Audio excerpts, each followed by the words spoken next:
Punjabi radio USA ਸੁਣ ਰਹੇ ਸਾਰੇ ਹੀ ਮਾਣਯੋਗ ਅਤੇ ਸਤਿਕਾਰਤ ਸਰੋਤਿਆਂ ਨੂੰ ਬਹੁਤ ਹੀ ਪਿਆਰ ਸਤਿਕਾਰ ਸਾਹਿਬ ਦੋਨੋਂ ਜੋੜ ਕੇ ਨਿੱਘੀ ਜਿਹੀ ਸਤਿ ਸ੍ਰੀ ਅਕਾਲ। ਸਭ ਨੂੰ ਜੀ ਨੂੰ ਆਖਦੇ ਹਾਂ। ਸਤਿ ਪ੍ਰੋਗਰਾਮ ਖਬਰ ਤੇ ਨਜ਼ਰ ਦੇ ਵਿੱਚ ਆਪ ਸਭ ਦਾ ਨਿੱਘਾ ਸਵਾਗਤ ਹੈ। ਮੇਰੇ ਨਾਲ ਅੱਜ ਦੇ ਸ਼ਨੀਚਰਵਾਰ ਦੇ ਪ੍ਰੋਗਰਾਮ ਖਬਰ ਤੇ ਨਜ਼ਰ ਦੇ ਵਿੱਚ ਜੁੜ ਚੁੱਕੇ ਨੇ ਮਿੰਟੂ ਗੁਰੂ ਸਰੀਆ ਜੀ। ਮਿੰਟੂ ਜੀ ਆਇਆਂ ਨੂੰ ਸਵਾਗਤ ਹੈ। ਸਤਿ ਸ੍ਰੀ ਅਕਾਲ ਜੀ। ਸ਼ੁਕਰੀਆ ਜੀ, ਸਾਰਿਆਂ ਨੂੰ ਸਤਿ ਸ਼੍ਰੀ ਅਕਾਲ ਜੀ। ਖਬਰ ਤੇ ਨਜ਼ਰ ਪ੍ਰੋਗਰਾਮ ਨੂੰ ਤੁਹਾਡੇ ਸਾਰਿਆਂ ਤੱਕ ਪਹੁੰਚਾਉਣ ਦੇ ਵਿੱਚ ਸਹਿਯੋਗ ਕੀਤਾ ਹੈ ਖਾਲਸਾ ਇੰਸ਼ੋਰੈਂਸ ਏਜੰਸੀ ਸੈਨ ਹੋਜ਼ੇ, ਜਿਨ੍ਹਾਂ ਦੇ ਕੋਲੋਂ ਤੁਸੀਂ ਹਰ ਇੱਕ ਤਰੀਕੇ ਦੀ ਇੰਸ਼ੋਰੈਂਸ ਕਰਵਾ ਸਕਦੇ ਹੋ। ਇਸ ਮੌਕੇ covered California Obamacare health insurance ਦਾ ਸਮਾਂ ਚੱਲ ਰਿਹਾ ਹੈ। ਉਸ ਦੇ ਬਾਰੇ ਕਿਸੇ ਵੀ ਤਰੀਕੇ ਦੀ ਜਾਣਕਾਰੀ ਲਈ ਇਹਨਾਂ ਨੂੰ ਕਾਲ ਕਰੋ 408-272-2500 ਦੇ ਉੱਤੇ 4082722500। ਨਾਲ ਹੀ Krishan Dhanota university, Harminder Samra Sacramento, Gurpal Singh Sandhu Antelope, Baljinder Singh Nijjar Woodland, Sucha Singh Shri Machhiwara Sahib, Gian tire and lube ਵਾਲੇ, ਜਿਨ੍ਹਾਂ ਦੇ ਕੋਲੋਂ ਤੁਸੀਂ truck wash, oil change, air brake ਦਾ ਕੰਮ ਕਰਵਾ ਸਕਦੇ ਹੋ। ਨਵੇਂ ਪੁਰਾਣੇ ਟਾਇਰ ਵਾਜਿਬ ਕੀਮਤਾਂ 'ਤੇ ਖਰੀਦ ਸਕਦੇ ਹੋ। ਸੈਂਟਰਨੈਲਾ ਮੰਡੇਰਾ ਦੇ ਵਿੱਚ ਲੋਕੇਸ਼ਨ ਨੇ। ਕਾਲ ਨਿਮਾ ਸਹੋਤਾ 209-277-0113।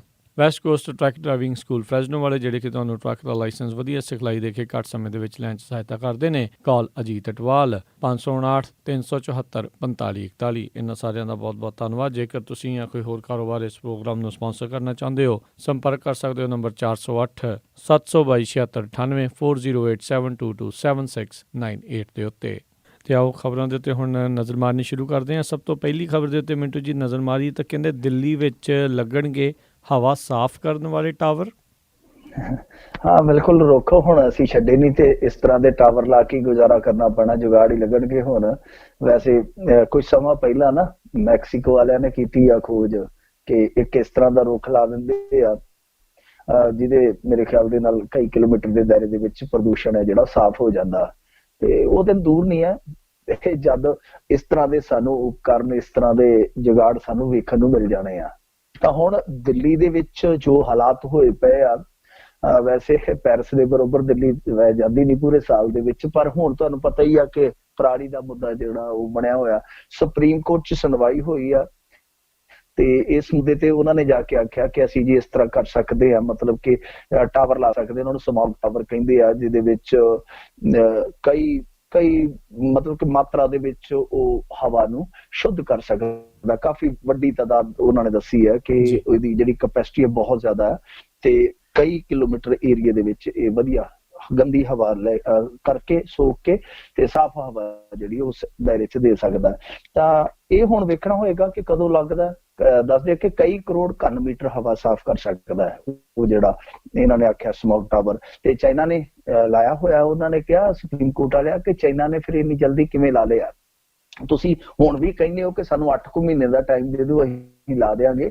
ਤਾਂ 8 ਮਹੀਨੇ ਤੁਸੀਂ ਹੁਣ ਮੰਗਦੇ ਹੋ, ਬਹੁਤ ਜ਼ਿਆਦਾ ਸਮਾਂ, ਜਦ ਕਿ ਚਾਈਨਾ ਵਾਲੇ ਲਾ ਚੁੱਕੇ ਆ। ਤਾਂ ਹੁਣ ਅੱਗੇ ਵੇਖੋ ਕੀ ਬਣਦਾ। ਬਾਕੀ ਪੰਜਾਬ ਵਾਲਿਆਂ ਨੂੰ ਵੀ ਉੱਥੇ ਫੇਰ ਤਲਬ ਕਰ ਲਿਆ ਗਿਆ, ਜਿਹੜੇ ਹੈਗੇ ਸੀਗੇ ਚੀਫ ਸੈਕਟਰੀ। ਹਰਿਆਣੇ ਵਾਲਿਆਂ ਨੂੰ ਵੀ ਤਲਬ ਕੀਤਾ ਗਿਆ, ਦਿੱਲੀ ਤੇ ਉੱਤਰ ਪ੍ਰਦੇਸ਼ ਵਾਲਿਆਂ ਨੂੰ ਵੀ ਕਰ ਲਿਆ ਗਿਆ ਤਲਬ। ਤੇ ਜੋ ਵੀ ਉੱਥੇ ਹੋਇਆ ਸਾਰਾ ਕੁਛ ਮੇਰੇ ਖਿਆਲ ਦੇ ਨਾਲ ਉਹ ਭੌਂ ਚੌਂਕ ਗੱਲ ਉੱਥੇ ਦੀ ਉੱਥੇ ਹੀ ਆ, ਉੱਥੇ ਹੀ ਖੜੀ ਆ, ਕਿਉਂਕਿ ਕੁਛ ਵੀ ਨਹੀਂ ਹੋਇਆ ਜੋ ਇਹਨਾਂ ਨੇ ਬਣਾਇਆ ਸੀਗਾ। ਹਾਲਾਂਕਿ ਪੰਜਾਬ ਵਾਲਿਆਂ ਨੇ 19 ਕਰੋੜ ਰੁਪਇਆ ਆਖਤਾ ਜੀ ਅਸੀਂ ਵੰਡ ਦਿੱਤਾ ਕਿਸਾਨਾਂ ਨੂੰ, ਪਰ ਹੋਇਆ ਕੁਛ ਨਹੀਂ ਹੈ, ਬਣਿਆ ਕੱਖ ਨਹੀਂ ਹੈ।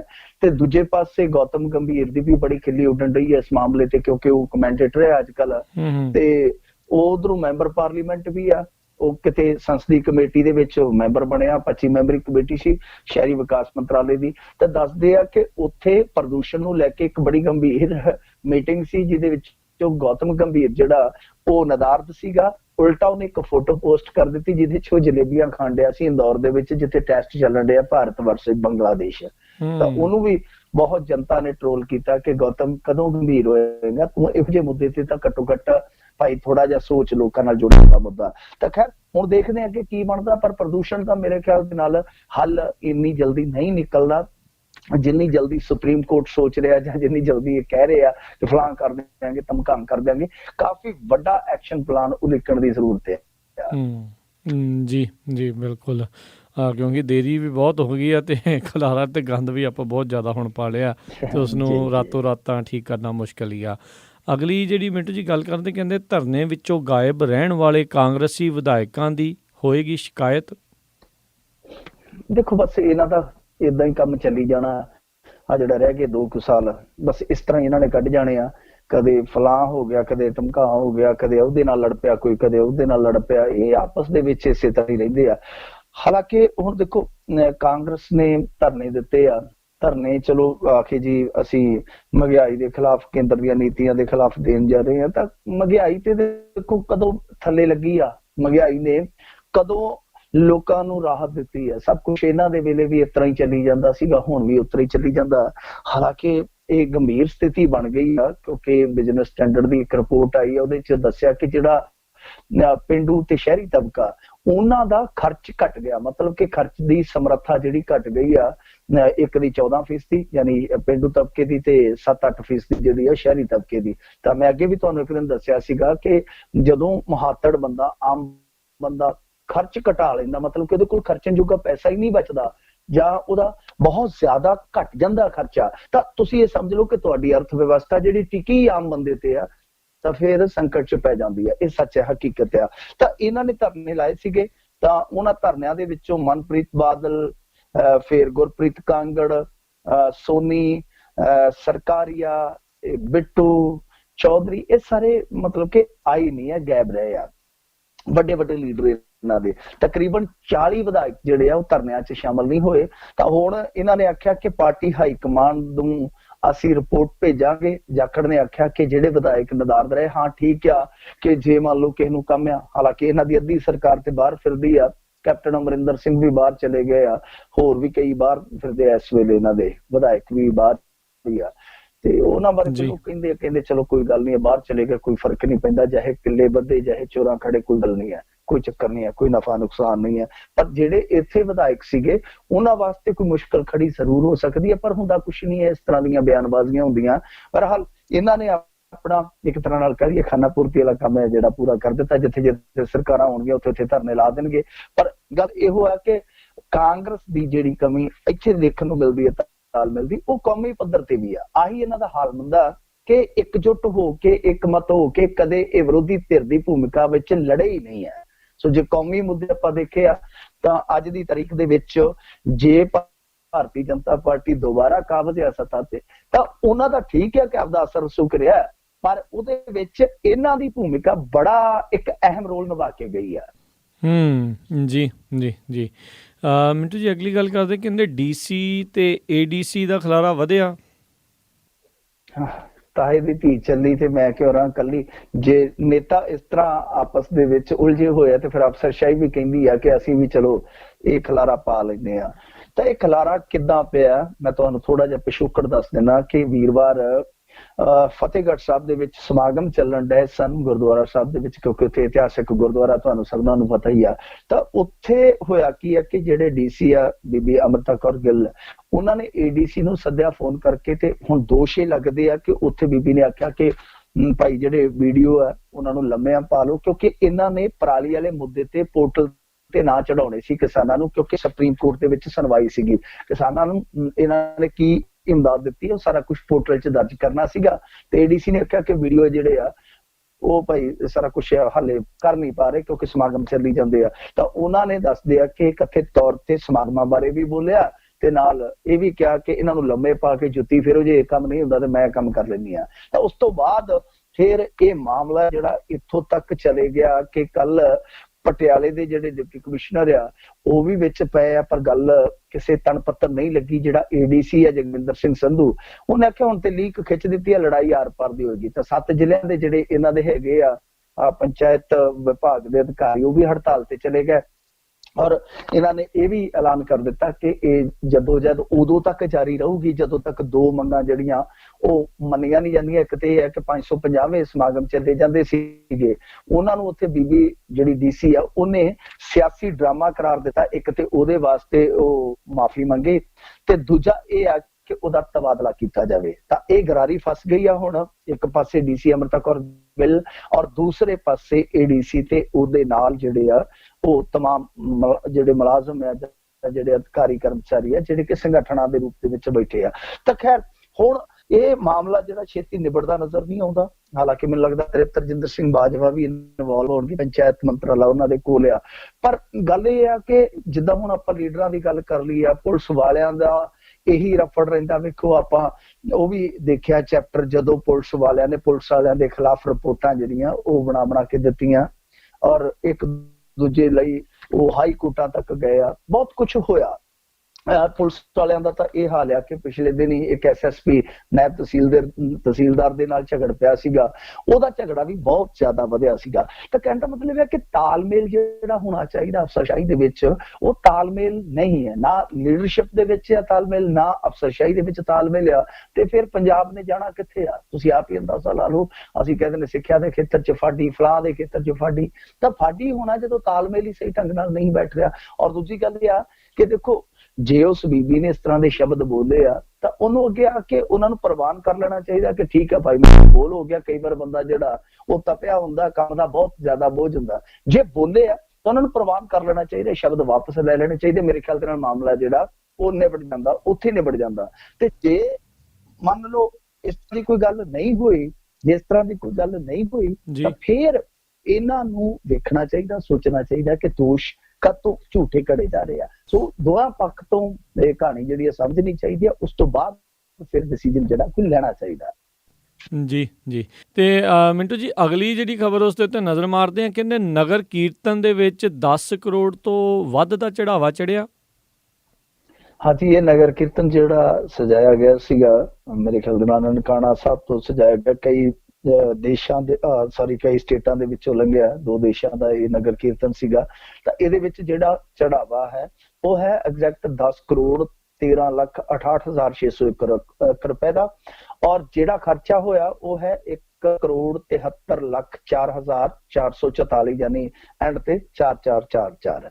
ਤਾਂ ਇਹ ਜਿਹੜੀ ਰਕਮ ਬਾਕੀ ਬਚੀ ਆ, ਹੁਣ ਇਹ ਦੇਖਦੇ ਪਏ, ਸੋਚਦੇ ਪਏ ਕਿ ਕਿਸ ਮੰਤਵ ਤੇ ਖਰਚੀ ਜਾਵੇ ਤਾਂ ਕਿ ਕੰਮ ਜਿਹੜਾ ਗੁੱਡ ਹੋ ਜਾਵੇ। ਹੁਣ ਇਹਨਾਂ ਨੇ ਇਹ ਸੋਚਿਆ, ਜਿੱਦਾਂ ਇਸ ਸਬ ਕਮੇਟੀ ਦੇ ਵਿੱਚ ਹੈਗੇ ਜਥੇਦਾਰ ਤੋਤਾ ਸਿੰਘ ਵਰਗੇ ਨੇਤਾ, ਤਾਂ ਉਹ ਇਹ ਸੋਚ ਰਹੇ ਆ ਕਿ ਬਾਬੇ ਨਾਨਕ ਦੇ ਨਾਮ ਤੇ ਇੱਕ ਇੱਕ ਸਕੂਲ ਬਣਾ ਦਿੱਤਾ ਜਾਵੇ। ਤਾਂ ਉਸ ਸਕੂਲ ਦੇ ਵਿੱਚ ਬੱਚੇ ਜਿਹੜੇ ਆ ਉਹ ਸਿੱਖਿਆ ਲੈਣ, ਬੱਚੇ ਜਿਹੜੇ ਆ ਪੜ੍ਹਨ ਲਿਖਣ। ਤਾਂ ਮੇਰੇ ਖਿਆਲ ਦੇ ਨਾਲ ਆਈਡੀਆ ਇਹ ਮਾੜਾ ਨਹੀਂ ਹੈ, ਇਸ ਤਰ੍ਹਾਂ ਦਾ ਕੰਮ ਕਰਨਾ ਚਾਹੀਦਾ। ਬਹੁਤ ਕੁਛ ਇਹ ਕਰ ਸਕਦੇ ਸੀਗੇ। ਅੱਗੇ ਜਦੋਂ 500 ਸਾਲਾ ਮਨਾਇਆ ਸੀਗਾ, ਉਦੋਂ ਬਹੁਤ ਕੁਛ ਕੀਤਾ ਗਿਆ ਸੀ। ਥਰਮਲ ਪਲਾਂਟ ਬਣਾਇਆ ਗਿਆ ਸੀਗਾ, ਗੁਰੂ ਨਾਨਕ ਯੂਨੀਵਰਸਿਟੀ ਬਣਾਈ ਗਈ ਸੀ, ਬਹੁਤ ਕੁਛ ਬਣਾਇਆ ਗਿਆ ਸੀਗਾ। ਇਸ ਵਾਰ ਉਹ ਮਾਮਲਾ ਜਿਹੜਾ ਥੋੜਾ ਜਿਹਾ ਅਣਗੌਲਿਆ ਰਹਿ ਗਿਆ। ਤਾਂ ਜੇ ਬਣਾਉਂਦੇ ਆ ਤਾਂ ਠੀਕ ਹੈ, ਪਰ ਉਹਦੇ ਵਿੱਚ ਇਹ ਨਹੀਂ ਹੋਣਾ ਚਾਹੀਦਾ ਕਿ ਫਿਰ ਗੱਲ ਦੁਕਾਨਦਾਰੀ ਵਾਲੀ ਚੱਲ ਪਵੇ। ਮਤਲਬ ਕਿ ਜਿਹੜੇ ਗਰੀਬ ਬੱਚੇ ਆ ਸਿੱਖਾਂ ਦੇ, ਜਿਹੜੇ ਮਾਤੜ ਸਿੱਖਾਂ ਦੇ ਬੱਚੇ ਆ, ਉਹਨਾਂ ਨੂੰ ਜ਼ਰੂਰ ਮੌਕਾ ਮਿਲਣਾ ਚਾਹੀਦਾ ਇਹੋ ਜਿਹੇ ਸੰਸਥਾਨਾਂ 'ਚ ਪੜ੍ਹਨ ਦਾ। ਵੈਸੇ SGPC ਕਰਦੀ ਹੈ ਜਿੰਨੇ ਕੁ ਜੋਗਾ ਉਹਨਾਂ ਦਾ ਹੈ ਤਮਝਮ, ਪਰ ਫਿਰ ਵੀ ਜ਼ਰੂਰਤ ਇਸ ਗੱਲ ਦੀ ਹੈ ਕਿ ਸਿੱਖਿਆ ਦਾ ਪਸਾਰ ਹੈ ਜਿਹੜਾ ਉਹ ਗਰੀਬ ਘਰਾਂ ਤੀਕਰ ਲਿਜਾਇਆ ਜਾਵੇ। ਕਿਉਂਕਿ ਦੇਖੋ, ਇਹ ਜ਼ਰੂਰੀ ਨਹੀਂ ਹੁੰਦਾ ਕਿ ਚਿਰਾਗਾਂ ਦੇ ਨਾਲ ਹੀ ਘਰ ਰੌਸ਼ਨ ਹੁੰਦੇ ਆ, ਸਿੱਖਿਆ ਦੇ ਨਾਲ ਵੀ ਘਰ ਰੌਸ਼ਨ ਹੁੰਦੇ ਆ। ਜੀ ਬਿਲਕੁਲ। ਅਗਲੀ ਜਿਹੜੀ ਮਿੰਟੂ ਜੀ ਗੱਲ ਕਰਦੇ, ਕਹਿੰਦੇ ਹੁਣ ਕਮੇਟੀ ਦੀ ਪ੍ਰਧਾਨਗੀ ਲਈ ਭੱਜ ਦੌੜ ਸ਼ੁਰੂ। ਭੱਜ ਦੌੜ ਬਾਦਲ ਪਿੰਡ ਤੋਂ ਹੀ ਤੱਕ ਹੈ ਕਿ ਸਭ ਤੋਂ ਪਹਿਲਾਂ ਕਿਹੜਾ ਉੱਥੇ ਪਹੁੰਚਦਾ, ਕਿਹੜਾ ਆਸ਼ੀਰਵਾਦ ਲੈਂਦਾ, ਉਸ ਤੋਂ ਬਾਅਦ ਫਿਰ ਮਸਲਾ ਹੱਲ ਹੋ ਜਾਣਾ।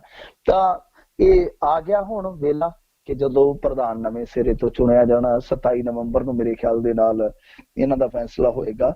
ਦੇਖੋ, ਗੋਬਿੰਦ ਸਿੰਘ ਲੌਂਗੋਵਾਲ ਨੇ ਜਿਸ ਤਰ੍ਹਾਂ ਦੇ ਪ੍ਰਬੰਧ ਕੀਤੇ, ਜਿਸ ਤਰ੍ਹਾਂ ਦੀ ਭੂਮਿਕਾ ਅਦਾ ਕੀਤੀ ਤੇ ਜਿਸ ਤਰ੍ਹਾਂ ਅਕਾਲੀ ਦਲ ਦੇ ਨਾਲ ਸਟੈਂਡ ਲਿਆ, ਮੈਨੂੰ ਲੱਗਦਾ ਕਿ ਇਸ ਦੌੜ ਦੇ ਵਿੱਚ ਉਹ ਹਾਲੇ ਵੀ ਅੱਗੇ ਆ। ਹੋ ਸਕਦਾ ਉਹਨਾਂ ਨੂੰ ਦੁਬਾਰਾ ਮੌਕਾ ਮਿਲ ਜਾਵੇ। ਪਰ ਇੱਕ ਚੀਜ਼ ਤੁਸੀਂ ਨੋਟ ਕੀਤੀ ਹੋਣੀ ਆ ਕਿ ਇਹਨਾਂ ਸਮਾਗਮਾਂ ਦੇ ਵਿੱਚ ਬਹੁਤ ਹੱਦ ਤੱਕ ਬੀਬੀ ਜਗੀਰ ਕੌਰ ਦੇ ਹੱਥ 'ਚ ਵਾਗਡੋਰ ਰਹੀ ਆ, ਜੇ ਆਪਾਂ ਦੇਖੀਏ। ਕਿਉਂਕਿ ਬੀਤੇ ਸਮੇਂ 'ਚ ਇੱਕ ਕੇਸ ਉਹਨਾਂ ਨੂੰ ਬਹੁਤ ਜ਼ਿਆਦਾ ਘੇਰੀ ਬੈਠਾ ਸੀ, ਉਹ ਕੇਸ ਮੁੜ ਕੇ ਨਿਕਲ ਗਿਆ, ਕੇਸ 'ਚ ਉਹ ਹੋ ਗਏ ਬਰੀ। ਤਾਂ ਹੁਣ ਇਸ ਦੌੜ ਦੇ ਵਿੱਚ ਬੀਬੀ ਜਗੀਰ ਕੌਰ ਵੀ ਸ਼ਾਮਲ ਹੋ ਸਕਦੇ ਹੋ। ਮੇਰਾ ਖਿਆਲ ਆ ਕਿ ਜਥੇਦਾਰ ਤੋਤਾ ਸਿੰਘ ਵੀ, ਜਿਸ ਤਰ੍ਹਾਂ ਆਪਾਂ ਹੁਣ ਪਿੱਛੇ ਜ਼ਿਕਰ ਕਰਕੇ ਆਏ ਆ ਕਿ ਜਥੇਦਾਰ ਤੋਤਾ ਸਿੰਘ ਜੀ ਆ ਜਿਹੜੇ ਉਹ ਸਬ ਕਮੇਟੀ ਦੇ ਵਿੱਚ ਬੈਠੇ ਆ, ਉਧਰ ਫੈਸਲੇ ਲੈਣ ਡਏ ਆ। ਤਾਂ ਇਹ ਚੀਜ਼ ਜਿਹੜੀ ਆ ਨਾ, ਇੱਕ ਤਕੂਨੀ ਟੱਕਰ ਜੀ ਬਣਾਉਂਦੀ ਆ ਕਿ ਜਥੇਦਾਰ ਤੋਤਾ ਸਿੰਘ ਵੀ ਇੰਟਰਸਟਡ ਹਨ। ਦੂਜੇ ਪਾਸੇ ਬੀਬੀ ਜਗੀਰ ਕੌਰ ਵੀ, ਤੁਹਾਨੂੰ ਪਤਾ ਹੀ ਅੱਜ ਕੱਲ ਸਰਗਰਮ ਰਾਜਨੀਤੀ ਤੋਂ ਥੋੜਾ ਜਿਹਾ ਦੂਰ ਹੀ ਆ, ਕਿਉਂਕਿ ਹਾਰ ਗਏ ਸੀ, ਇਲੈਕਸ਼ਨ ਹਾਰ ਗਏ ਸੀਗੇ। ਉਹ ਪਹਿਲਾ ਇਲੈਕਸ਼ਨ ਉਹਨਾਂ ਨੇ, ਤੁਹਾਨੂੰ ਪਤਾ ਹੀ ਹੈ, ਜਿਸ ਤਰ੍ਹਾਂ ਲੜਿਆ ਨਹੀਂ ਸੀਗਾ। ਤਾਂ ਹੁਣ ਇਸ ਦੌਰ ਦੇ ਵਿੱਚ ਇਹ ਤਕੂਨੀ ਜੀ ਟੱਕਰ ਬਣਦੀ ਨਜ਼ਰ ਆਉਂਦੀ ਹੈ ਕਿ ਜਥੇਦਾਰ ਤੋਤਾ ਸਿੰਘ ਵੀ ਚੰਗੀ ਭੂਮਿਕਾ ਨਿਭਾ ਰਹੇ ਆ। ਤੇ ਦੂਸਰੇ ਪਾਸੇ ਬੀਬੀ ਜਗੀਰ ਕੌਰ ਵੀ ਇਹੋ ਜਿਹੇ ਮਾਮਲਿਆਂ ਦੇ ਵਿੱਚ ਅੱਗੇ ਆ। ਤਾਂ ਦੇਖਦੇ ਆ ਹੁਣ ਗੁਣਾ ਕਿਹਦੇ ਤੇ ਪੈਂਦਾ। ਬਾਕੀ ਭੱਜ ਦੌੜ ਜਿਹੜੀ ਹੈ ਸ਼ੁਰੂ ਹੋ ਗਈ ਆ। ਬਾਕੀ ਅੰਤਮ ਫੈਸਲਾ ਤੇ ਤੁਹਾਨੂੰ ਪਤਾ ਹੀ ਹੈ ਜਿੱਥੋਂ ਹੋਣਾ ਹੈ, ਇਹ ਮੰਨਣ ਜਾਂ ਨਾ ਮੰਨਣ, ਲਿਫਾਫਾ ਫੇਰ ਆਉਣਾ ਹੀ ਆਉਣਾ। ਜੀ ਜੀ ਬਿਲਕੁਲ। ਅਗਲੀ ਜਿਹੜੀ ਆਪਾਂ ਗੱਲ ਕਰਦੇ, ਕਹਿੰਦੇ ਗਗਨੇਜਾ ਹੱਤਿਆ ਕਾਂਡ ਵਿੱਚ ਚਾਰਜ ਸ਼ੀਟ ਫਾਈਲ। ਹਾਂਜੀ, ਇਹ ਗਗਨੇਜਾ ਹੱਤਿਆਕਾਂਡ ਉਹੀ ਹੈ ਜਿਹਦੇ ਵਿੱਚ ਜੱਗੀ ਜੌਲ ਹੋਰੀ, ਰਮਨਦੀਪ ਸਿੰਘ ਕੈਨੇਡੀਅਨ, ਮਲੂਕ ਸਿੰਘ ਤੇ ਮੇਰੇ ਖਿਆਲ ਦੇ ਨਾਲ ਇੱਕ ਮੁੰਡਾ ਉਹ ਸੀਗਾ ਹਰਦੀਪ ਸਿੰਘ ਸ਼ੇਰਾ, ਸਾਰੇ ਨਾਮਜ਼ਦ ਆ। ਤਾਂ ਇਹ ਮਾਮਲਾ ਜਿਹੜਾ ਹੁਣ ਅੱਗੇ ਵਧੂਗਾ ਕਿਉਂਕਿ ਚਾਰਜ ਸ਼ੀਟ ਜਿਹੜੀ ਆ ਫਾਈਲ ਕਰ ਦਿੱਤੀ ਆ। ਤੇ ਇਸ ਮਾਮਲੇ ਦੇ ਵਿੱਚ ਵੀ ਜਿਹੜੀ ਚਾਰਜ ਸ਼ੀਟ ਫਾਈਲ ਹੋਈ ਆ ਨਾ, ਦਿਲਚਸਪ ਗੱਲ ਇਹ ਆ ਕਿ ਇਹਨਾਂ ਨੇ ਫਿਰ 4 ਨਾਂ ਜਿਹੜੇ ਆ ਉਹ ਕੇਸ ਚੋਂ ਕੱਢਣ ਦੀ ਐਪਲੀਕੇਸ਼ਨ ਲਾਈ ਹੈ ਨਾਲ। ਤਾਂ ਉਹ 4 ਨਾਂ ਜਿਹੜੇ ਆ ਉਹ ਹੈਗੇ ਆ ਮੇਰੇ ਖਿਆਲ ਦੇ ਨਾਲ, ਇੱਕ ਅਮਿਤ ਅਰੋੜਾ, ਇੱਕ ਮਨੂ ਕੁਮਾਰ ਔਰ ਮਨੀ, ਭਾਰਤੀ ਸੰਧੂ ਤੇ ਸਮਰ ਡਿਸੂਜਾ। ਇਹਨਾਂ ਨੂੰ ਕੇਸ ਤੋਂ ਡਿਸਚਾਰਜ ਕਰਨ ਦਾ ਇਹਨਾਂ ਨੇ ਫੈਸਲਾ ਕੀਤਾ। ਸੋ ਇਹ 4 ਜਿਹੜੇ ਆ ਇਸ ਮਾਮਲੇ 'ਚ ਛੁੱਟ ਜਾਣਗੇ। ਇਸ ਤੋਂ ਇਲਾਵਾ 11 ਹੋ ਰਿਹਾ ਜਿਨ੍ਹਾਂ ਨੂੰ ਚਾਰਜ ਸ਼ੀਟ ਦੇ ਵਿੱਚ ਨਾਮਜ਼ਦ ਕੀਤਾ ਗਿਆ। ਇਹਨਾਂ ਦੇ ਵਿੱਚ ਹਰਦੀਪ ਸਿੰਘ ਸ਼ੇਰਾ, ਧਰਮਿੰਦਰ ਸਿੰਘ ਗੁਗਨੀ, ਭਾਟ ਸਿੰਘ, ਮਲੂਕ ਸਿੰਘ, ਜਗਤਾਰ ਸਿੰਘ ਜੌਹਲ, ਜੱਗੀ ਜੌਲ, ਰਮਨਦੀਪ ਸਿੰਘ ਕੈਨੇਡੀਅਨ, ਹਰਮੀਤ ਸਿੰਘ PhD ਤੇ ਗੁਰਸ਼ਰਨ ਸਿੰਘ, ਇਹਨਾਂ ਨੂੰ ਸ਼ਾਮਲ ਕੀਤਾ ਗਿਆ। ਹਰਮੀਤ ਸਿੰਘ PhD ਇਸ ਵੇਲੇ ਦੱਸਿਆ ਜਾਂਦਾ ਕਿ ਉਹ ਪਾਕਿਸਤਾਨ 'ਚ, ਗੁਰਸ਼ਰਨਵੀਰ ਸਿੰਘ ਜਿਹੜੇ ਆ ਉਹ ਸ਼ਾਇਦ ਦੱਸਿਆ ਜਾ ਰਿਹਾ ਕਿ ਬ੍ਰਿਟੇਨ 'ਚ। ਤਾਂ ਇਹ ਨਾਮ ਨੇ ਜਿਹੜੇ ਕਿ ਇਹ ਨਾਮਜ਼ਦ ਕੀਤੇ ਗਏ ਆ ਇਸ ਚਾਰਜ ਸ਼ੀਟ ਦੇ ਵਿੱਚ। ਬਾਕੀ ਹੁਣ ਅਗਲੀ ਸੁਣਵਾਈ ਜਿਹੜੀ ਆ ਉਹ 21 ਨਵੰਬਰ ਨੂੰ ਹੋਊਗੀ। ਤਾਂ ਮੇਰੇ ਖਿਆਲ ਦੇ ਨਾਲ ਦੇਖੋ ਹੁਣ ਚਾਰਜ ਸ਼ੀਟ ਫਾਈਲ ਹੋ ਗਈ, ਚਲੋ ਨਿਪਟਾਰਾ ਹੋ ਜਾਣਾ, ਨਵੇੜਾ ਹੋ ਜਾਣਾ, ਕੌਣ ਸੱਚਾ ਕੌਣ ਝੂਠਾ ਸਭ ਕੁਛ ਹੈ ਜਿਹੜਾ ਪਤਾ ਲੱਗ ਜਾਊਗਾ। ਪਰ ਰਫਤਾਰ ਬਹੁਤ ਸਲੋ ਰਹੀ ਆ ਹੁਣ ਤੱਕ ਜੇ ਆਪਾਂ ਦੇਖੀਏ ਤਾਂ। NIA ਨੇ ਬਹੁਤ ਸਮਾਂ ਲਿਆ ਚਾਰਜ ਸ਼ੀਟ ਫਾਈਲ ਕਰਨ ਵਾਸਤੇ, ਬਹੁਤ ਸਮਾਂ ਲੈ ਗਈ ਆ NIA। ਤਾਂ ਹੁਣ ਘੱਟੋ ਘੱਟ ਗਵਾਹੀਆਂ ਜਿਹੜੀਆਂ ਵੇਲੇ ਨਾਲ ਭੁਗਤਾਉਣੀਆਂ ਚਾਹੀਦੀਆਂ। ਕਿਉਂਕਿ ਮੰਨ ਲਓ ਵੈਸੇ ਇਹੋ ਜਿਹੇ ਕੇਸ ਜਿਹੜੇ ਹੁੰਦੇ ਆ ਅੰਤ ਨੂੰ ਬਰੀ ਹੋ ਜਾਂਦੇ ਆ। ਬਹੁਤ ਸਾਰੇ ਕੇਸ ਆਪਾਂ ਵੇਖੇ ਆ। ਤਾਂ ਮੰਨ ਲਓ ਜੇ ਕੱਲ ਨੂੰ ਕਿਸੇ ਤੇ ਦੋਸ਼ ਸਾਬਤ ਨਹੀਂ ਹੁੰਦਾ ਤਾਂ ਉਹਨੂੰ ਜਿਹੜਾ ਜੇਲ੍ਹ ਦੇ ਵਿੱਚ ਸਾੜਿਆ ਜਾਣਾ ਉਹ ਸਮਾਂ ਤੇ ਘੱਟੋ ਘੱਟ ਬਚੇ। ਕਿਉਂਕਿ ਜੇ ਮੰਨ ਲਓ 10 ਸਾਲ 8 ਸਾਲ ਏਦਾਂ ਸੁਣਵਾਈਆਂ 'ਚ ਹੀ ਲੰਘ ਗਏ, ਜੇ ਬਰੀ ਹੋਏ ਤੇ ਫਿਰ ਕਾਹਦੇ ਬਰੀ ਹੋਏ। ਤਾਂ ਉਹ ਜਿਹੜਾ ਸਮਾਂ ਉਹ ਬਚਾਉਣ ਵਾਸਤੇ ਇਹਨਾਂ ਨੂੰ, ਕਿਉਂਕਿ ਹੁਣ ਦੇਖੋ ਜੱਗੀ ਜੌਲ ਜਿਹੜਾ ਉਹ ਬ੍ਰਿਟਿਸ਼ ਨਾਗਰਿਕ ਆ, ਤਾਂ ਉਸ ਮਾਮਲੇ ਨੂੰ ਮੇਰੇ ਖਿਆਲ ਦੇ ਨਾਲ ਪ੍ਰਾਇੋਰਟੀ ਤੇ ਲੈਣਾ ਚਾਹੀਦਾ ਤਾਂ ਕਿ ਫੈਸਲਾ ਹੋ ਜਾਵੇ ਕਿ ਹਾਂ ਇੱਧਰ ਹੈ ਜਾਂ ਉੱਧਰ ਆ। ਤਾਂ ਜਿਹੜਾ ਵੀ ਨਵੇੜਾ ਹੁੰਦਾ ਅਗਲਾ ਵੇਲੇ ਨਾਲ ਆਪਣੇ ਘਰ ਨੂੰ ਜਾਵੇ ਜਾਂ ਵੇਲੇ ਨਾਲ ਆਪਣਾ ਕੰਬਲਦਰੀ ਲੈ ਕੇ ਤੇ ਬੈਠੇ ਵੀ ਹਾਂ ਭਾਈ ਮੈਂ ਕੱਟਣੀ ਆ। ਤਾਂ ਆ ਜਿਹੜਾ ਲਮਕਾ ਪੈਦਾ ਕੀਤਾ ਜਾਂਦਾ ਕਿ ਸਮਾਂ ਦੇ ਦਿਓ ਜੀ, ਫਲਾਹ ਕਰ ਦਿਓ, ਹੁਣ ਗਵਾਹ ਜਿਹੜੇ ਆ ਉਹ ਛੇਤੀ ਨਹੀਂ ਭੁਗਤਣਗੇ। ਇਹੀ ਇੱਕ ਜੁਡੀਸ਼ਰੀ ਦੀ ਕਮਜ਼ੋਰੀ ਆ ਕਿ ਬਹੁਤ ਸਲੋ ਚੱਲਦਾ ਮੁਕੱਦਮਾ। ਤਾਂ ਇਸ ਮੁਕੱਦਮੇ ਦੇ ਵਿੱਚ ਵੀ ਵੇਖੋ ਕਦੋਂ ਦੀਆਂ ਗ੍ਰਿਫਤਾਰੀਆਂ ਹੋਈਆਂ, ਚਾਰਜ ਸ਼ੀਟ ਹੁਣ ਫਾਈਲ ਹੋਈ ਆ। ਬਾਕੀ ਚਾਰਜ ਸ਼ੀਟ ਦੇ ਵਿੱਚ ਕੀ ਕਮਜ਼ੋਰ ਪੱਖ ਆ, ਕੀ ਇਹਨਾਂ ਵਾਸਤੇ ਪੋਜ਼ਿਟਿਵ ਆ, ਉਹ ਚੀਜ਼ਾਂ ਜਿਹੜੀਆਂ ਨੇ ਉਹ ਹਾਲੇ ਜਦੋਂ ਵਕੀਲ ਛਾਂਟਣਗੇ, ਵਕੀਲ ਉਹਨਾਂ ਦਾ ਕਰਨਗੇ ਮੁਲਾਂਕਣ, ਫਿਰ ਪਤਾ ਲੱਗੂਗਾ। ਜੀ ਜੀ ਜੀ। ਅਗਲੀ ਮਿੰਟੂ ਜੀ ਗੱਲ ਕਰਦੇ, ਕਹਿੰਦੇ ਸੁਪਰੀਮ ਕੋਰਟ ਵਿੱਚ ਸਿੱਖਾਂ ਦੇ ਹਵਾਲੇ ਦੇ ਮਾਮਲੇ ਵਿੱਚ ਦਿੱਲੀ ਕਮੇਟੀ ਨੇ ਬਣਾਈ ਹੁਣ ਕਮੇਟੀ। ਦੇਖੋ ਸਿੱਖਾਂ ਨੂੰ ਉੱਥੇ ਕਲਟ ਕਿਹਾ ਗਿਆ। ਕਲਟ ਹੁੰਦਾ ਪੂਜਾ ਵਿਧੀ ਵਾਲਾ ਟੋਲਾ। ਇੱਕ ਸਿੱਖਾਂ ਨੂੰ ਧਰਮ ਨਹੀਂ ਕਿਹਾ ਗਿਆ। ਧਰਮ ਦੀ ਵੈਸੇ ਮੇਰੇ ਖਿਆਲ ਦੇ ਨਾਲ ਇਹਨਾਂ ਨੇ ਮਾਨਤਾ ਵੀ ਨਹੀਂ ਦਿੱਤੀ। ਜੇ ਆਪਾਂ ਸੰਵਿਧਾਨਕ ਪੱਖ ਤੋਂ ਵੇਖੀਏ ਤਾਂ ਹਿੰਦੂਆਂ ਦਾ ਹੀ ਪਾਰਟ ਦੱਸਿਆ ਗਿਆ ਜਿਹੜਾ ਕਿ ਹੁਣ ਤੱਕ ਏਦਾਂ ਹੀ ਵਿਵਾਦਤ ਚੱਲਦਾ ਰਿਹਾ। ਪਰ ਹੁਣ ਮੈਨੂੰ ਲੱਗਦਾ ਕਿ ਇਹ ਇੱਕ ਨਵੀਂ ਕਾਨੂੰਨੀ ਲੜਾਈ ਦੇ ਵਿੱਚ ਬਦਲ ਜਾਊਗਾ। ਤਾਂ ਉੱਥੇ ਜਿੱਦਾਂ ਬਾਬਾ ਨਾਨਕ ਨੂੰ ਵੀ ਦਰਸਾਉਣ ਦਾ ਯਤਨ ਕੀਤਾ ਗਿਆ ਕਿ ਉਹ ਰਾਮ ਭਗਤ ਸਨ, ਉਹ ਵੀ ਹਵਾਲਾ ਵਿਵਾਦਤ ਆ। ਕਿਉਂਕਿ ਦੇਖੋ ਮੂਲ ਤੌਰ ਤੇ 4 ਸਾਖੀਆਂ, 4 ਸਾਖੀਆਂ ਦੇ ਵਿੱਚ ਦੱਸਦੇ ਕਿ ਇੱਕ ਸਾਖੀ ਨੂੰ ਛੱਡ ਦਈਏ ਤਿੰਨਾਂ 'ਚ ਕਿਤੇ ਕੋਈ ਜ਼ਿਕਰ ਨਹੀਂ ਅਯੋਧਿਆ ਦਾ। ਤੇ ਉਹ ਜਿਹਦੇ 'ਚ ਜ਼ਿਕਰ ਆ ਉਹਦੇ 'ਚ ਸਰਿਓ ਨਦੀ ਦੀ ਘਾਟ ਦਾ ਜ਼ਿਕਰ ਹੈ ਕਿ ਉੱਥੇ ਬਾਬਾ ਨਾਨਕ ਗਏ ਸਨ। ਤੇ ਫਿਰ ਉੱਥੋਂ ਦੇ ਜਿਹੜੇ ਪਾਂਡੇ ਸੀਗੇ, ਉੱਥੋਂ ਦੇ ਜਿਹੜੇ ਵਿਦਵਾਨ ਸੀਗੇ, ਉਹਨਾਂ ਨੇ ਲੋਕਾਂ ਨੂੰ ਆਖਿਆ ਕਿ ਬਹੁਤ ਪਹੁੰਚਿਆ ਹੋਇਆ ਇਹ ਮਹਾਨ ਪੁਰਖ ਆਇਆ, ਤੁਸੀਂ ਜਾ ਕੇ ਦਰਸ਼ਨ ਮੇਲੇ ਕਰੋ, ਪਰ ਬ੍ਰਹਮ ਦਾ ਹੁਕਮ ਹੈ। ਸੋ ਕਹਿਣ ਦਾ ਮਤਲਬ ਇਹ ਆ ਕਿ ਇਸ ਤਰ੍ਹਾਂ ਦੇ ਹਵਾਲੇ ਸਨ। ਤੇ ਉੱਥੇ ਜਿਨ੍ਹਾਂ ਕਿਤਾਬਾਂ ਨੂੰ ਕੋਟ ਕੀਤਾ ਗਿਆ, ਹਿਸਟੇਰੀਅਨ ਹੈ ਜਿਹੜੇ ਸਿੱਖ ਹਿਸਟੇਰੀਅਨ ਹੈ, ਉਹ ਉਹਨਾਂ ਕਿਤਾਬਾਂ ਦੇ ਆਧਾਰ ਤੇ ਕਹਿ ਰਹੇ ਕਿ ਇਸ ਤਰ੍ਹਾਂ ਦੀ ਕੋਈ ਗੱਲ ਹੈ ਹੀ ਨਹੀਂ ਹੈ। ਪਰ ਇਹ ਜਿਹੜੀ ਫੇਰੀ ਜੇ ਕਿਤੇ ਦੱਸੀ ਵੀ ਗਈ ਆ, ਅਯੁੱਧਿਆ ਦਾ ਤਾਂ ਵੈਸੇ ਸਿੱਧੇ ਤੌਰ ਤੇ ਕਹਿੰਦੇ ਕਿ ਜ਼ਿਕਰ ਨਹੀਂ ਕੀਤਾ ਗਿਆ, ਪਰ ਕਿਤੇ ਕੀਤਾ ਵੀ ਗਿਆ ਤਾਂ ਉਹ ਇਹ ਨਹੀਂ ਹੈ ਕਿ ਬਾਬਾ ਨਾਨਕ ਹੈ ਜਿਹੜਾ ਉਹ ਰਾਮ ਭਗਤ ਸੀ, ਰਾਮ ਦੂਸਰੇ ਰਾਮ ਦੀ ਗੱਲ ਕਰਦਾ ਸੀਗਾ। ਤਾਂ ਇਹ ਇੱਕ ਵਿਵਾਦਤ ਵਿਸ਼ਾ।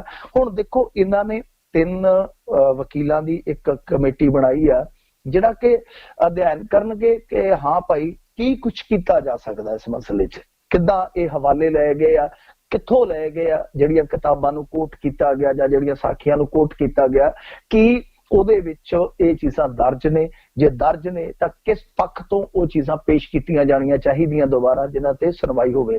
ਤਾਂ ਮੂਲ ਗੱਲ ਤੇ ਇੱਥੇ ਖੜਦੀ ਆ ਨਾ ਕਿ ਕਲਟ ਤੇ ਧਰਮ ਦੋ ਵੱਖ-ਵੱਖ ਚੀਜ਼ਾਂ ਨੇ। ਇਹ ਪਹਿਲਾਂ ਤੈਅ ਹੋਣਾ ਚਾਹੀਦਾ ਮੇਰੇ ਖਿਆਲ ਦੇ ਨਾਲ। ਜਦੋਂ ਸਿੱਖਾਂ ਦੀਆਂ ਮਾਨਤਾਵਾਂ ਅੱਡ ਨੇ, ਸਿੱਖਾਂ ਦਾ ਗ੍ਰੰਥ ਅੱਡ ਆ, ਉਹਨਾਂ ਦੀਆਂ ਜੇ ਆਪਾਂ ਕਹੀਏ ਧਰਮ ਦੀਆਂ ਜਿਹੜੀਆਂ ਮਰਿਆਦਾਵਾਂ ਉਹ ਵੀ ਅੱਡ ਆ, ਮਰਿਆਦਾ ਰਹਿਤ ਮਰਿਆਦਾ ਅੱਡ ਆ, ਤਾਂ ਧਰਮ ਦੇ ਪਿੱਛੇ ਕੀ ਰਹਿ ਗਿਆ? ਸੰਵਿਧਾਨਕ ਤੌਰ ਤੇ ਮਾਨਤਾ ਦੇਣੀ ਚਾਹੀਦੀ। ਔਰ ਦੂਜੀ ਗੱਲ ਇਹ ਆ ਕਿ ਹੁਣ ਸਿੱਖਾਂ ਨੂੰ ਵੀ ਸੋਚ ਲੈਣਾ ਚਾਹੀਦਾ। ਦੇਖੋ ਅੱਗੇ ਉਹ ਜੋ ਇਤਿਹਾਸਕ ਹਵਾਲਿਆਂ ਵਾਸਤੇ ਸਾਖੀਆਂ ਚੱਕ ਲੈਂਦੇ ਸਨ, ਕੁਝ ਵਿਵਾਦਤ ਗ੍ਰੰਥ ਆ, ਉਹਨਾਂ ਦੇ ਹਵਾਲੇ ਦੇ ਕੇ ਪ੍ਰਚਾਰ ਕੀਤਾ ਜਾਂਦਾ ਸੀਗਾ। ਹੁਣ ਇਹ ਤੁਹਾਨੂੰ ਸਮਝਣਾ ਪਊਗਾ ਕਿ ਉਹ ਚੀਜ਼ਾਂ ਜਿਹੜੀਆਂ ਉਹ ਅੱਗੇ ਬਹੁਤ ਵੱਡੀਆਂ ਤੁਹਾਡੇ ਵਾਸਤੇ ਮਾਰਾ ਬਣ ਸਕਦੀਆਂ। ਤਾਂ ਨਵੀਂ ਖੋਜ ਹੋਣੀ ਚਾਹੀਦੀ ਹੈ, ਨਵੇਂ ਪ੍ਰਮਾਣ ਲਏ ਜਾਣੇ ਚਾਹੀਦੇ ਆ। ਤਾਂ ਵੇਲਾ ਆ ਗਿਆ ਹੁਣ ਥੋੜਾ ਜਿਹਾ ਘੇਰਾ ਵਸੀਹ ਕੀਤਾ ਜਾਣਾ ਚਾਹੀਦਾ ਖੋਜ ਦਾ। ਤਾਂ ਸਿੱਖਾਂ ਦੀ ਦਿੱਲੀ ਕਮੇਟੀ ਹੈ ਜਿਹੜੀ ਉਹ ਇਹੋ ਜਿਹੇ ਮਾਮਲਿਆਂ ਦੇ ਵਿੱਚ ਚਲੋ ਚੰਗਾ ਸਟੈਂਡ ਲੈਂਦੀ ਆ। ਤਾਂ ਪਰ ਮੇਰੇ ਖਿਆਲ ਦੇ ਨਾਲ ਨਵੇਂ ਸਿਰੇ ਤੋਂ ਨਵੀਆਂ ਖੋਜਾਂ, ਨਵੇਂ ਹਵਾਲੇ ਜਿਹੜੇ ਆ ਉਹ ਪੇਸ਼ ਜ਼ਰੂਰ ਕੀਤੇ ਜਾਣੇ ਚਾਹੀਦੇ ਆ। ਜਦੋਂ ਇਹ ਰੋਕ ਦਿੰਦੇ ਆ ਨਾ ਕਿ ਨਹੀਂ ਜੀ ਬਸ ਜੋ ਕਹਿਤਾ ਸੋ ਕਹਿਤਾ, ਤਾਂ ਫਿਰ ਉੱਥੇ ਗੱਲ ਆ ਕੇ ਨਿਬੜ ਜਾਂਦੀ ਆ। ਕਿਉਂਕਿ ਇਸ ਤਰ੍ਹਾਂ ਜੇ ਬਹੁਤ ਕੁਝ ਵੇਖੀ ਆਪਾਂ ਤੇ ਇਹ ਹਵਾਲਿਆਂ ਦੇ ਰੂਪ 'ਚ ਦਿੱਤਾ ਜਾ ਸਕਦਾ ਜਿਹੜਾ ਸਿੱਖ ਧਰਮ ਦੇ ਜਾਂ ਸਿੱਖ ਕੌਮ ਦੇ ਉਲਟ ਭੁਗਤਦਾ ਹੈ। ਜੀ ਜੀ ਜੀ। ਤਾਂ ਮਿੰਟੂ ਜੀ ਜਿਹੜੇ ਹੁਣ ਚੀਫ ਜਸਟਿਸ ਜਾਂਦੇ ਇੱਕ ਹੋਰ ਕੰਮ ਦੇ ਵਿੱਚ ਸਰਕਾਰ ਨੂੰ ਕਾਫੀ ਵੱਡੀ ਰਾਹਤ ਦੇ ਗਏ ਨੇ, ਰਫੇਲ ਮਾਮਲੇ 'ਚ ਕਲੀਨ ਚਿੱਟ। ਹਾਂਜੀ, ਇਹ ਤਾਂ ਦੇਖੋ 4-5 ਫੈਸਲੇ ਸੀਗੇ ਜਿਹੜੇ ਬੜੇ ਮਹੱਤਵਪੂਰਨ ਫੈਸਲੇ ਸੀਗੇ। ਜਿੱਦਾਂ ਲਾ ਲਓ ਕਿ ਸਬਰੀਮਾਲਾ ਵਾਲਾ, ਵੈਸੇ ਤੇ ਉਹ 7 ਜੱਜਾਂ ਦੀ ਸੰਵਿਧਾਨਕ ਬੈਂਚ ਕੋਲੇ ਚਲੇ ਗਿਆ। ਫਿਰ ਇਹ ਰਾਹੁਲ ਗਾਂਧੀ ਨੂੰ ਵੀ ਰਾਹਤ ਦੇ ਦਿੱਤੀ ਆ ਨਾ ਨਾਲ, ਉਹਨੂੰ ਕਹਿਤਾ ਕਿ ਕੋਈ ਗੱਲ ਨਹੀਂ, ਤੂੰ ਚੌਕੀਦਾਰ ਚੋਰ ਕਿਹਾ ਤੇ ਹੁਣ ਮਾਫੀ ਮੰਗ ਲਈ ਆ, ਕੋਈ ਗੱਲ ਨਹੀਂ ਹੈ, ਜੇ ਤੇਰੀ ਮਾਫੀ ਵੀ ਪ੍ਰਵਾਨ ਕਰ ਲੈਂਦੇ ਆ। ਤਾਂ ਫਿਰ ਦੂਸਰੇ ਜਿਹੜੇ ਫੈਸਲੇ ਆਏ ਉਹ ਵੀ ਤੁਹਾਡੇ ਸਾਹਮਣੇ ਆ। ਤਾਂ ਕਹਿਣ ਦਾ ਮਤਲਬ ਹੈ ਕਿ ਦੇਖੋ ਜਦ ਤੱਕ ਹੁਣ ਮੋਦੀ ਸਰਕਾਰ ਹੈ ਉਹਦਾ ਹੋਣਾ ਕੀ ਆ, ਕੁਛ ਨਹੀਂ ਹੈ। ਮੰਨ ਲਓ, ਸਪੋਜ਼ ਕਰ ਲਓ ਸੁਪਰੀਮ ਕੋਰਟ ਕਹਿ ਦਿੰਦੀ ਹੈ ਕਿ ਚਲੋ ਕਰਾਓ ਜਾਂਚ ਰਾਫੇਲ ਦੀ, ਤੇ ਜਾਂਚ ਕਰਨੀ ਕਿਹਨੇ ਮੈਨੂੰ ਦੱਸੋ? ਜਾਂਚ ਉਸੇ ਸੀਬੀਆਈ ਨੇ ਕਰਨੀ ਆ ਜਿਹਦੇ ਮੁਖੀ ਨੂੰ ਇਹਨਾਂ ਨੇ ਮੱਖਣ ਚੋਂ ਵਾਲ ਵਾਂਗੂ ਕੱਢਤਾ ਸੀਗਾ ਰਾਤ 2:30 ਵਜੇ। ਸੋ ਕਹਿਣ ਦਾ ਮਤਲਬ ਕਿ ਜਾਂਚ ਪੜਤਾਲ ਕਰੂਗਾ ਕੌਣ? ਜਾਂਚ ਪੜਤਾਲ ਤੇ ਇਹਨਾਂ ਦੇ ਬੰਦਿਆਂ ਨਹੀਂ ਕਰਨੀ ਆ ਨਾ। ਜੀ ਜੀ ਬਿਲਕੁਲ। ਸੋ ਨਜ਼ਾਰੇ ਜਿਹੜੇ ਉਹ ਲਈ ਜਾਂਦੇ ਨੇ, ਮਰਜ਼ੀ ਜਿਹੜੀ ਉਹ ਕਰੀ ਜਾਂਦੇ ਨੇ। ਤੇ ਬਹੁਤ ਬਹੁਤ ਮਿੰਟੂ ਜੀ ਤੁਹਾਡਾ ਧੰਨਵਾਦ, ਤੁਸੀਂ ਸਾਡੇ ਨਾਲ ਜੁੜੇ ਇਹਨਾਂ ਖਬਰਾਂ ਬਾਰੇ ਜਾਣਕਾਰੀ ਦਿੱਤੀਆਂ, ਬੜੀ ਮਿਹਰਬਾਨੀ। ਪਿਆਰ ਭਰੀ ਸਤਿ ਸ੍ਰੀ ਅਕਾਲ ਜੀ। ਸਤਿ ਸ੍ਰੀ ਅਕਾਲ ਜੀ। ਤੇ ਸਰੋਤਿਓ, ਇੱਥੇ ਹੀ ਸਾਡਾ ਅੱਜ ਦਾ ਇਹ ਪ੍ਰੋਗਰਾਮ ਹੁਣ ਸਮਾਪਤ ਆ। ਮਿਲਦੇ ਹਾਂ ਅਗਲੀ ਵਾਰ। ਉਦੋਂ ਤੱਕ ਲਈ ਮੇਰੇ ਵੱਲੋਂ ਵੀ ਤੁਹਾਨੂੰ ਸਭਨਾਂ ਨੂੰ ਪਿਆਰ ਸਤਿਕਾਰ ਸਹਿਤ ਸਤਿ ਸ੍ਰੀ ਅਕਾਲ। ਜਿਉਂਦੇ ਵਾਸਤੇ ਰਹੋ, ਹੱਸਦੇ ਖੇਲਦੇ ਰਹੋ, ਸੁਣਦੇ ਰਹੋ ਪੰਜਾਬੀ ਰੇਡੀਓ USA।